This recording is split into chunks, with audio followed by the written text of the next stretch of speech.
आज से भी फरार होने लगी। वजीर आजम शहबाज शरीफ की जेर सदारत इत्तेहादियों के इजलास की अंदरूनी कहानी सामने आ गई। हुकूमती इत्तेहाद ने किसी भी सियासी फरीक से मशरूत मुज़ाकरात को यकसर मुस्तरद कर दिया। कानूनी टीम ने इलेक्शन से फरार के मंसूबों पर भी तफसीली ब्रीफिंग दी। इजलास में इमरान खान या तहरीक इंसाफ से बैकडोर राबतों का भी जायजा लिया गया।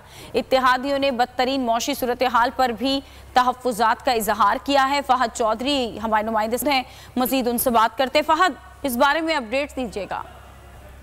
जी देखिए, आज वजीर आजम शहबाज शरीफ ने इत्तेहादी जमातों का अहम मुशावरती इजलास वजीर आजम हाउस में तलब किया था।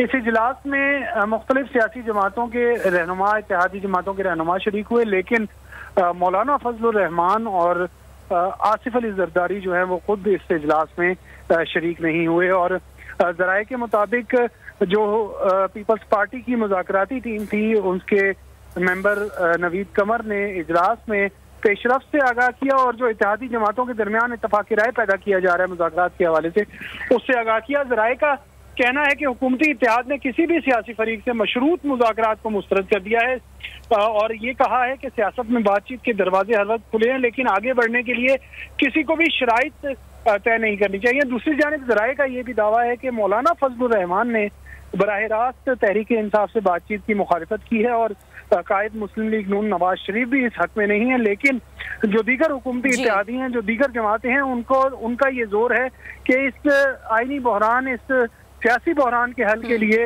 हुकूमत जो है अपोजिशन से बातचीत करे। ठीक है फहद, बहुत शुक्रिया।